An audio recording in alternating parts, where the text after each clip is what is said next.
Oi, gente, tudo bom? É bom falar com vocês novamente. Hoje nós vamos falar de como vai ser, deixa eu pôr meu óculos aqui, de como vai ser o nosso quarto bimestre, tá? Eu acredito que a maioria dos pais já foram na escola retirar o material do Aprender Sempre, que é o material que nós vamos utilizar nesse quarto bimestre, junto com o material do São Paulo Faz Escola. Então, esse material da capinha azul, né, tem tipo, língua portuguesa e matemática. Né? Deixa a professora fazer a apresentação da tela aqui, mas antes de eu fazer a apresentação, gente, já separa aí lápis, caderno, borracha e o material do Aprender Sempre, para fazer as devidas anotações e também para já se organizar, tá? Para a gente poder ter a aula de agora, ok? Vamos lá. Deixa eu só fazer a apresentação da minha tela. Share aí, pronto. Esse material a gente já começou na semana passada, tá? Onde eu fiz a leitura do conto Maria Angula, tá? Abram aí para mim, por favor, na página 3, ok? A página 3 de vocês não vão observar aí o que a aula 1 trabalha, que é o conto, certo? Qual o objetivo dessa aula? O objetivo é a gente buscar a estrutura do gênero textual conto, que nós já estamos trabalhando desde o começo do ano, e identificar as características do conto de mistério, né? Então, a gente já sabe qual é a estrutura, e agora a gente precisa saber qual é a característica. Então, o que a professora leu para vocês foi esse trecho, né? Isso já foi na aula passada, agora nós estamos na página 4, tá? Nós já fizemos a leitura desse trecho. Na página 5, já tem as questões sobre as características e sobre a estrutura textual, que vocês também já responderam para mim através de um formulário que eu coloquei lá na Google Classroom, tá? Então, a página 3 e a página 4 e a página 5, nós já realizamos semana passada. Agora eu gostaria que vocês fossem para a página 6.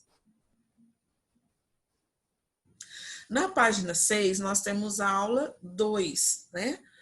O que nós vamos aprender aqui? A estrutura da narrativa conto. E qual é o nosso objetivo da aula, tá? Daí para frente. É reconhecer, né, o uso do discurso direto e indireto. Nós também já trabalhamos isso durante o ano, né, lá no comecinho do ano, no segundo e no terceiro bimestre, e observar o emprego dos sinais de pontuação.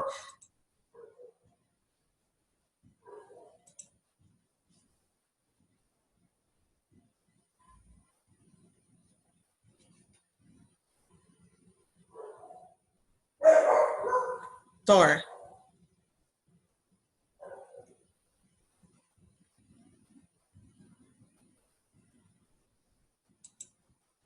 Do qual a gente precisa observar no texto. Então, nós vamos fazer a leitura agora desses dois trechos que são muito parecidos, mas que tem cada um a sua particularidade que nós vamos discutir depois da leitura.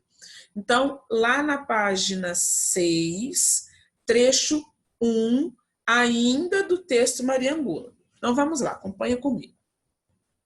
Maria lembrou-se, então, de que na casa vizinha morava Dona Mercedes, cozinheira de mão cheia, e sem pensar duas vezes, correu até lá. Minha cara vizinha, por acaso a senhora sabe fazer sopa de pão com miúdos? Claro, Dona Maria, é assim. Primeiro coloca-se o pão de molho em uma xícara de leite. Depois, despeja-se este pão no caldo e antes que ferva, acrescenta-se os miúdos. Só isso? Só, vizinha. Ah, disse Maria Angola, mas isso eu já sabia. E voou para a sua cozinha a fim de não esquecer a receita. No dia seguinte, como o marido lhe pediu que fizesse um ensopado de batatas com toicinho, a história se repetiu. Dona Mercedes, a senhora sabe como se faz um ensopado de batatas com toicinho? E como da outra vez, tão logo a sua boa amiga lhe deu todas as explicações, Maria Angula exclamou: "Ah, é só? Mas isso eu já sabia!" E correu imediatamente para casa a fim de prepará-lo. Como isso acontecia todas as manhãs, Dona Mercedes acabou se enfezando.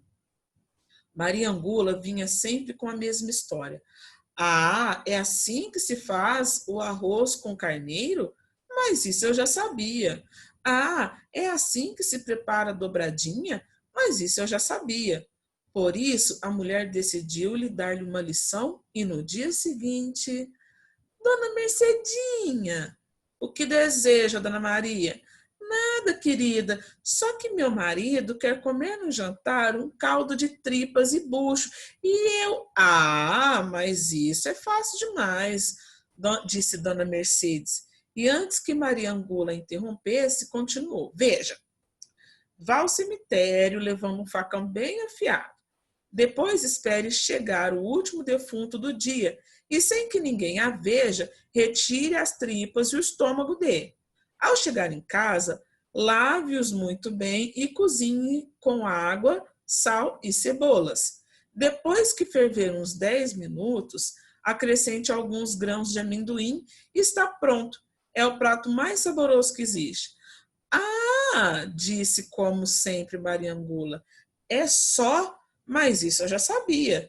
E num piscar de olhos estava ela no cemitério, esperando pela chegada do defunto mais fresquinho. Bom, já dá para perceber aí algumas características textuais, né? E outras características que a gente não pode esquecer, né? Trata-se de um conto de mistério, né? Um conto de assombração. Então, é uma história que encaminha para isso, ok? Vamos agora para a leitura do trecho 2. E aqui eu gostaria que vocês prestassem bastante atenção, porque a história praticamente é a mesma, mas o modo que ela foi contada é que difere. Vamos lá. Trecho 2. Maria se lembrou então de que na casa vizinha morava Dona Mercedes, cozinheira de mão cheia, e sem pensar duas vezes correu até lá. Perguntou se por um acaso ela sabia fazer sopa de pão com miúdos. A vizinha disse que sabia. Explicou que primeiro ela teria que colocar o pão de molho em uma xícara de leite e depois despejar o pão no caldo. E antes que fervesse, explicou que era para acrescentar os miúdos. Maria perguntou à vizinha se seria só isso, e sua vizinha afirmou que sim. Maria virou para a vizinha, disse que isso ela já sabia e voou para a sua cozinha para que não se esquecesse da receita. No dia seguinte, como o marido lhe pediu que fizesse um ensopado de batatas com toicinho, a história se repetiu. E Maria foi novamente pedir ajuda à dona Mercedes, perguntando-lhe se ela sabia fazer ensopado de batatas com toicinho. E como da outra vez, tão logo a sua boa amiga lhe deu todas as explicações, Maria Angula lhe disse que isso ela já sabia. E correu imediatamente para a sua cozinha, para a sua casa, a fim de prepará-lo. Como isso acontecia todas as manhãs, Dona Mercedes acabou se enfezando. Maria Angula vinha sempre com a mesma história. Perguntava se era assim que se fazia o arroz com carneiro e depois falava que isso ela já sabia. "É assim que se prepara a dobradinha?" dizia Dona Mercedes, e repetia que isso já sabia. Por isso, a mulher decidiu dar-lhe uma lição e no dia seguinte, Maria Angula novamente foi à procura de Dona Mercedinha. Dona Mercedes perguntou a Maria sobre o que ela queria. Ela lhe respondeu que nada, só gostaria de atender o seu marido, que queria jantar um caldo de tripas e bucho. Dona Mercedes lhe disse que isso era fácil demais, e antes que Maria Angula a interrompesse, começou a ensinar. Falou para ela ir ao cemitério, levando um facão bem afiado, e depois que esperasse chegar o último defunto do dia, sem que ninguém a visse, retirasse as tripas e o estômago dele. Falou para que, quando ela chegasse em casa, lavasse muito bem e cozinhasse com água, sal e cebolas. Depois deixasse ferver uns 10 minutos, acrescentasse alguns grãos de amendoim e assim estaria pronto o prato mais saboroso que existe. Como sempre, Mariangula diz que isso ela já sabia, e num piscar de olhos estava ela no cemitério, esperando pela chegada do defunto mais fresquinho. Bom, agora que vem a dificuldade. Os textos têm a mesma história, mas não foram escritos da mesma maneira, com o mesmo formato. Aí eu deixo para vocês alguns questionamentos. Como que os personagens fazem para conversar dentro do texto? Nesse texto aqui, ó, no trecho 1, como que a gente sabe que as personagens estão conversando uma com a outra? Quais são os sinais de pontuação que mostram isso para a gente?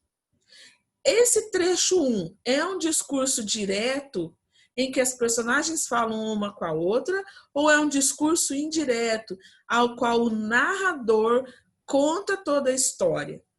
Como que o narrador, no trecho 2, demonstra a fala das personagens? Então, são algumas perguntinhas que fica aí para vocês, para estudar. Peguem aí a matéria das aulas anteriores, primeiro bimestre, segundo bimestre, que já tem a resposta, porque a gente já estudou, ok? Gente, na continuação, tá? Tem as perguntas relacionadas ao que nós estudamos agora. Durante as leituras dos dois trechos, vocês encontraram semelhanças, diferenças ou os dois?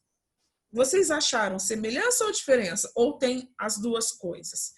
Na letra B, que diferenças vocês notaram quando comparam o trecho 1 com o trecho 2? Essa diferença causa algum efeito na leitura? Quando a gente pega esses dois trechos e lê, por acaso, gente, tem alguma diferença? Essa diferença faz com que a gente faça a leitura de forma diferente?